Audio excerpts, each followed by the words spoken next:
E nisso, atrás dele, a vice-líder da guilda dos caçadores, a Chain, pergunta o que eles estavam fazendo ali. O episódio 3 começa com Jin-Woo impressionado com a habilidade do Exército das Sombras de Jin-Woo. Ele fica surpreso quando vê que eles podem até minerar as joias no seu lugar. E nesse momento ele se sente um pouco dispensável. E essa cena foi bem leve para dar início a esse episódio que, cara, tá muito doido. E se você já está curioso para saber quais são os segredos e as novidades que serão reveladas nesse episódio, fica comigo até o final que você vai descobrir. A segunda cena do episódio já é uma loucura só. Nela vamos para os Estados Unidos, onde tem um caçador assustado. Ele se chama James e estava numa dungeon rank A.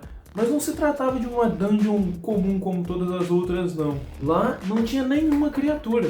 E a cena que o deixa em desespero é que todos os seus parceiros foram derrotados por um homem de cabelo comprido, muito poderoso. O homem diz que não matou ninguém, eles só estavam desacordados e que ele é um humano.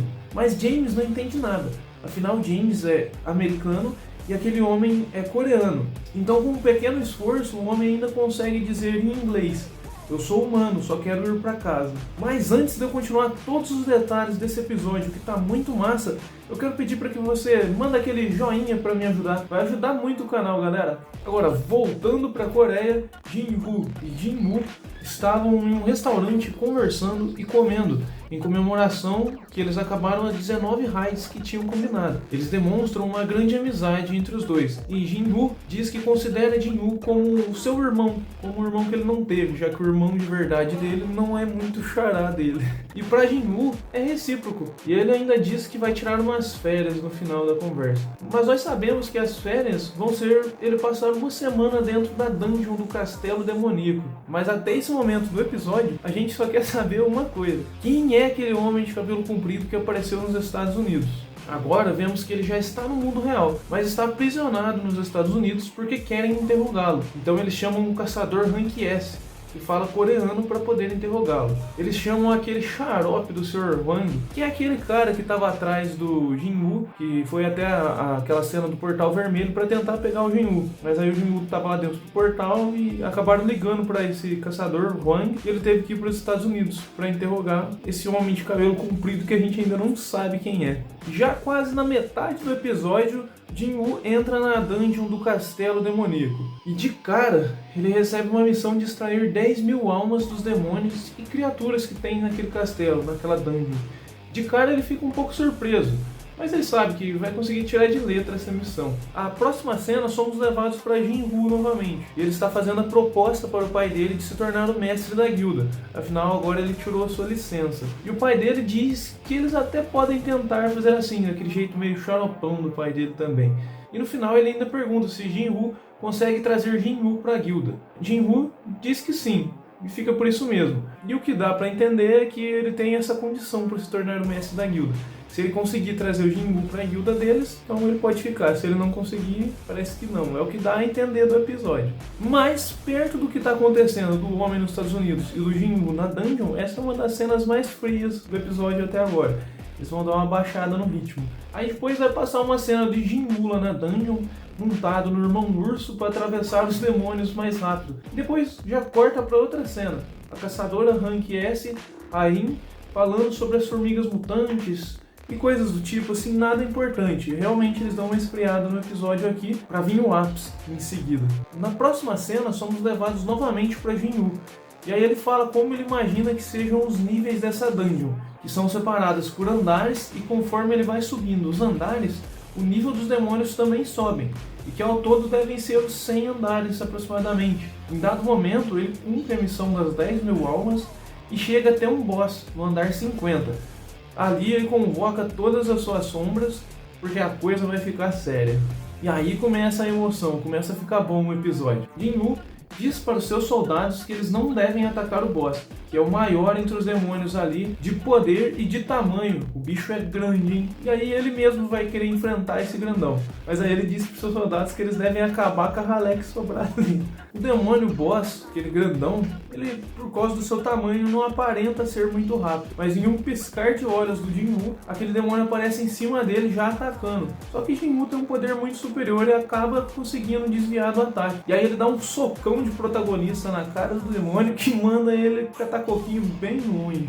Jinwoo revida a altura com esse socão, mas a batalha é bem intensa. O grandão é bem forte, mas Sung pega o escudo do Iron, que é a sombra do caçador que ele pegou lá na dungeon de gelo, né? A sombra do caçador rank A, que aí ele nomeou como Iron, pra quem não lembra. E toma vários socos do demônio esperando pra quando ele tivesse uma brecha, né? Quando o demônio deixasse uma brecha ali.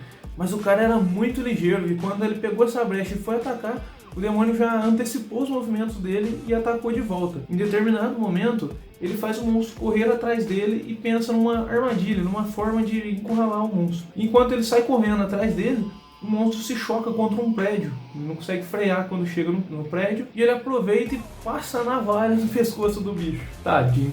E aí já era pro bichão, né? Mas tá legal e tal, essas cenas do castelo demoníaco, mas o que a gente realmente quer saber nesse momento é quem é aquele cara cabeludo e super poderoso que tá lá nos Estados Unidos. O Hang então aparece nessa cena dos Estados Unidos e é aparente que ele não tá nada feliz em ser chamado para interrogar o cara misterioso, já que ele queria se divertir matando o Jinwoo, né? Durante a breve conversa, o homem pergunta o que realmente a humanidade aprendeu sobre os portais e sobre os monstros, porque isso é só a ponta do iceberg, na verdade. Mas Hang, bem ignorante, não responde direito. Então o homem diz que um poder muito grandioso despertou, capaz de causar uma catástrofe, e que o seu verdadeiro objetivo é evitar essa catástrofe. Mas de novo, ele é ignorado com sucesso pelo Hang. E aí em determinado momento o Hang pega uns registrozinhos que os caras já tinham feito, né, uma pequena entrevista que eles tinham feito com o homem, e aí ele tinha uns rabiscos no caderno lá, e ele descobre que ele tem uma família. E aí ele pergunta se o homem lembra o nome do filho dele. Aí ele fala que é o Jinwoo, o mesmo cara que o Hang estava querendo matar lá na Coreia, que é o protagonista. No momento que o homem diz que seu filho chama Jinwoo, ele já percebe um olhar assassino de Hang, que diz que seu filho já está morto, com um sorriso maléfico, e ainda ameaça o cara, que obviamente também era um rank S ou até mais forte, pelo que deu para perceber. Poucas cenas depois aparece o Jinwoo derrotando mais um boss dentro da dungeon, com uma extrema facilidade, para mostrar como que o seu poder evoluiu desde que ele entrou na dungeon até agora nesse ponto que ele chegou. Mas não é isso que a gente quer ver, na verdade, né? E logo voltamos para uma cena diferentona, viu? Falar a verdade. O pai do Sung e o Sr. Hwang acabaram tendo uma pequena briga, ao que parece, mas não foi mostrado nesse episódio. Contudo, Hwang aparece bem acabadinho, coitado. Ele levou uma surra tão grande e em coisa de minutos fizeram um estrago na cidade, já que são dois caçadores rank S lutando. E o estrago só não foi maior porque o Hwang caiu muito rápido. Assim disseram os caras que estavam limpando a bagunça depois, que esse era o poder de uma batalha rank S entre dois caçadores. E agora, já finalizando o episódio, Jinwoo começa a ficar sem comida na dungeon e decide encerrá-la por enquanto e voltar em outro momento para continuar de onde parou, no andar 75. Ele ainda abre o seu inventário, onde mostra vários itens que ele ganhou durante as lutas que teve no castelo demoníaco. Inclusive, ele ganhou outra chave, mas ainda sem descrição, portanto ele não sabe para que ela vai servir ainda. Mas pelo feitio dela e pelo histórico do desenho, a gente já imagina que vai ser coisa grande essa chave. Bom, e aí o episódio acaba por aqui, mas o episódio 3 começa quando Jinwoo volta ao mundo normal. Ele decide que precisa fazer uma reavaliação de ranking para poder participar das dungeons de níveis maiores. No outro dia, quando ele chega na associação, logo um conhecido de bike liga para ele e avisa que o Sung está lá para ser reavaliado. Quando chega a vez de Sung, a mulher que estava fazendo o processo pede que ele coloque a mão no cristal negro, mas o medidor dá erro. Ela tenta de novo e mais uma vez dá erro. Logo, o chefe dela vem ajudar para ver o que está acontecendo. Daí pra frente acontece mais confusão com Jinwoo do que com o Leônidas dos 300 espartanos. E se você quer ficar por dentro de todas essas confusões, me manda aquele joinha que você me ajuda demais. E se inscreva também no canal para você ficar por dentro de todas as novidades de Solo Leveling. Bom, o cara que vem para ajudar fica estupefato e explica que o problema na verdade não era com o medidor, e sim que o poder de Jinwoo era mais de 8.000. e por isso a máquina não conseguia medir. E aí já corta para uma outra cena. O chefe Wu estava conversando com Jong-in sobre as formigas mutantes que foram encontradas na margem da ilha Jeju. E em seguida, Jong-in questiona ele sobre o incidente do portal vermelho com a guilda Tigre Branco e queria saber quem era o forasteiro que ajudou a fechar o portal, que no caso era o nosso amigão Sung, né? Mas o chefe Wu diz que eu não sei de nada não, hein? E logo ele comenta que estava um pequeno tumulto no prédio de avaliação de rank. O chefe Wu diz que ia lá ver e que provavelmente era alguém fazendo bagunça por causa da sua avaliação. Em seguida, o presidente da guilda Hunters disse que ia também. Lá no prédio estava uma bagunça e todo mundo estava impressionado porque não foi possível medir o ranking de Jin-Woo. E nesse momento, Jin-Woo já era reconhecido como o 10º caçador Rank S da Coreia. Enquanto isso, Jong-in estava chegando. Jin-Woo, quando o vê, já percebe quem ele é. Ele é o maior especialista em magia de fogo e um dos maiores caçadores Rank S da Coreia. E Jong-in também logo percebe que Jin-Woo é um Rank S bem poderoso e já se apresenta com bastante educação. Ele diz que representa a guilda dos caçadores e pergunta se Jin-Woo já tem uma guilda e que gostaria de conversar com ele. Mas Jin-Woo, bem apático, diz que está ocupado e passa por ele sem nem olhar. E aí todo mundo fica perplexo. Como assim esse cara esnobou os caçadores Rank S mais poderosos da Coreia? Jong-in suspeita de que ele seja um assassino pelos seus movimentos frios. Em seguida, vem correndo pela porta o líder da guilda do Tigre Branco, Baek. Nesse momento, Jong-in já descobre tudo sobre o portal vermelho e pressupõe que Jin-Woo era o cara que ajudou a guilda do Tigre Branco. Por isso, Baek já sabia dele e tinha mantido em segredo. Na próxima cena, Jin-Woo vai ver sua mãe no hospital. Ele encontra com o chefe Wu. Ele comenta sobre o trabalho da equipe de vigilância e diz que o seu trabalho é observar caçadores e punir quem infringe a lei. Ele diz que até mesmo eles são impotentes contra caçadores Rank S. Enfim, ele diz que alguém quer conhecê-lo. Na sequência, o presidente da Associação de Caçadores, Gobun, se apresenta para Jin-Woo. Ele o parabeniza por ser avaliado como um Rank S e diz que a partir do momento que o medidor não consegue medir o seu poder, você já é considerado um Rank S. E esses 3 dias para medir novamente é meramente uma formalidade. É um período de carência para que a associação contate o caçador antes das guildas. Ele comenta que apesar do alcance da associação, eles têm poucos caçadores qualificados, porque em termos de pagamento e fama, eles não conseguem competir com as grandes guildas. Ele comenta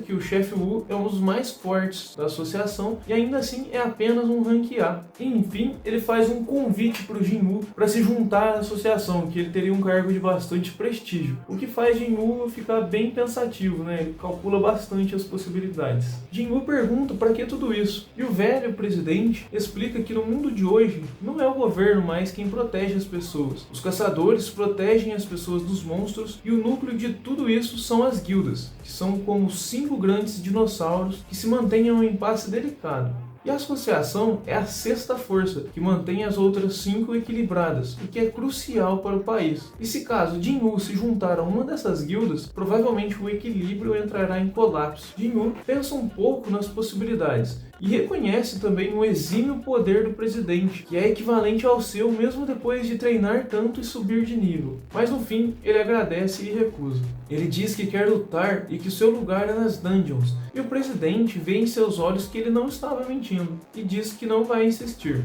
Mas o presidente fica muito nostálgico com as palavras de Jin-Woo e até desmarca suas reuniões porque ele não queria perder essa sensação que o Jin-Woo lhe deixou. Por outro lado, Jin-Woo sai pensando que precisa enfrentar mais inimigos para ficar mais forte e na associação o problema seria que eles só comandam as raids de rank D e ele quer subir de nível o mais rápido possível para poder curar sua mãe. Já trocando de cena novamente, nós vamos para Dong-Soo. Ele acorda em uma cama de hospital todo arrebentado e do seu lado, o subchefe da Associação dos Caçadores dos Estados Unidos estava ali para fazer algumas perguntas pessoalmente. Ele queria saber se Yu-Wan Sung era mesmo um monstro mágico. Dong-Soo diz que não tem dúvidas disso. Então o subchefe sai e diz que estão atrás do Wang, mas que é provável que eles não consigam pegá-lo, já que ele foi capaz até mesmo de derrotar o próprio Dong-Soo. Dong-Soo nesse momento fica muito irritado e lembra das palavras que Wang disse enquanto estava pisando em seu peito. Ele dizia para ele ficar longe da sua família pelo seu próprio bem, senão nem a própria morte poderia salvar ele. E aqui, galera, eu abro um parênteses, porque nessa cena,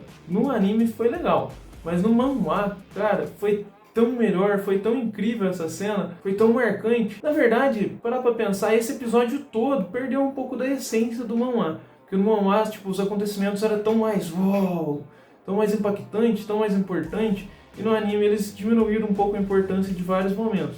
Principalmente aqui nessa do Dong-soo e do Hwang. O episódio até que tá legal, mas eu não pude deixar de comentar. Caso você ficar curioso sobre isso e quiser ver como está no manhwa, vou deixar aqui no link, nos cards, o vídeo que eu fiz sobre o manhwa desse episódio. Lá tá certinho como foi a reação dos personagens. Eles estão muito melhores do que aqui no anime. Então se você ficar curioso, entra lá pra você assistir. Mas, agora voltando, lembrando da ameaça de Hwang, Dong-soo fica full pistola. Diz que vai juntar vários artefatos e derrotar ele. Já na próxima cena, Jin-woo descreve o que são esses artefatos. São equipamentos de alto nível que nenhum artesão humano conseguiria produzir. Ele estava tentando achar bons artefatos em leilões online, mas eles eram muito caros. Coitado, ainda trabalha de CLT, ele não tem dinheiro para comprar tantos artefatos assim como ele precisava. Ele diz que quer seu equipamento perfeito para quando voltar para o castelo demoníaco, mas na loja nada parecia bom o bastante para ele. Ele pensa então em vender a orbe que ganhou no Castelo Infinito, que dobra o poder mágico. Deve valer várias cifras, mas logo ele pensa que se ele revender um item tão poderoso desses, fará as pessoas perguntarem como um Rank E pode ter algo assim, e vão tentar descobrir de onde veio. E com isso, ele já pensa que se tivesse um registro dele entrando em um portal Rank A, ele poderia justificar ele ter esse item. Então ele vê em seu computador que estão recrutando membros para uma equipe de mineradores para um portal Rank A, da Guilda dos Cavaleiros. E no anúncio dizia que poderia ser de qualquer rank. Cortamos novamente para uma cena do presidente Gogun com o chefe Wu, olhando os registros de Jin-woo. Eles confirmam que realmente ele era um caçador Rank E, porque ele foi ferido várias vezes, inclusive quase morreu várias delas, mas em todas as raids que ele podia ele estava. Então eles reconhecem que ele era muito esforçado. Coitado, ralava, hein? Então Sung entra para a equipe de mineradores. Traduzindo, essa raid seria separada em duas etapas. A primeira etapa, a equipe de ataque vai entrar no portal e destruir todos os monstros que tinham lá dentro. E na segunda etapa, os mineradores iam entrar e retirar tudo que tinha de valioso lá dentro. Nisso, mostra a equipe de combate, composta pelo líder da guilda dos caçadores, Jung-in, e outros caçadores poderosos, inclusive a caçadora de Rank S, Rain. Jung-in usa seu poder nas chamas e já limpa quase completamente o portal, deixando apenas o chefe vivo para que a segunda equipe possa entrar e minerar os recursos. E não é que ele é um cara poderosíssimo, ele faz uma fogueira total, sem nenhum esforço, e queima tudo aqueles bichos. E ainda fala no final que ele deixou todos eles mal passados, porque se eles ficassem muito torrados, as suas carcaças iriam valer menos. Jun-jin e a equipe de ataque então sai pelo portal, e Jin-woo reconhece o poder deles. Em sequência, vemos a segunda no comando da Guilda dos Caçadores, a nona caçadora Rank S da Coreia, Cha-Rain. Jin-woo fica impressionado com a aura dela, e ela percebe algum poder na direção de Sung e olha. Contudo, ele rapidamente desvia e tenta disfarçar seu poder para que ninguém percebesse ele. Ela então deixa quieto. Ela também estava meio enjoada com o cheiro das carcaças do portal, já que ela tem um faro muito além do normal. Então a equipe de mineração finalmente entra no portal e começam os trabalhos de mineração e remoção das carcaças dos monstros. Jin-woo logo sente o poder do chefe no fundo da caverna, e ele sente que esse é mais forte do que os chefes que ele enfrentou no castelo demoníaco, e ele estava com muita vontade de ir até lá para ver esse chefe. Ele não consegue nem disfarçar, dá para ver naquele sorrisinho bandido dele o quanto ele queria ir ver esse chefe. Logo Jin-woo começa a quebrar os cristais e trabalhando mais do que todos ali. Chegando o horário de almoço, todos saem, mas Jin-woo fica sozinho. Ele estava louco para ver os poderes do chefe da dungeon, Rank A, e então ele sai literalmente correndo para o fundo da caverna. Ele sabe que não deve derrotar o chefe, porque senão o portal vai se fechar e isso causaria bastante prejuízo para a guilda. Mas ele estava decidido a ir lá e dar um cutucão nele. E nisso, atrás dele, a vice-líder da Guilda dos Caçadores, a Cha-in, pergunta o que ele estava fazendo ali. E sendo esse o ápice do episódio, ele acaba por aqui nos deixando ansiosíssimos para o próximo episódio. E aí, o que você achou desse episódio? O que você acha que vai acontecer entre os dois na sequência? Comenta aí embaixo para mim. E se você quiser mais informações sobre esse episódio, eu também fiz fiz um episódio dele falando sobre os capítulos do mangá que foram adaptados para esse episódio. Então se você quiser ver, eu vou deixar aqui também nos cards, você entra lá depois e assiste, para você ver mais completinho como aconteceu. E não se esqueça de me mandar aquele joinha que vai ajudar muito o crescimento do canal. Se inscreva aí também para você ficar por dentro de todos os conteúdos. A gente aborda muitos conteúdos aqui no canal. E ative o sininho para receber todas as notificações. E quando um vídeo novo for postado, você vai ser notificado e vai saber que tem mais novidades por aí. Muito obrigado por assistir o vídeo até aqui. Nos vemos no próximo vídeo e tchau!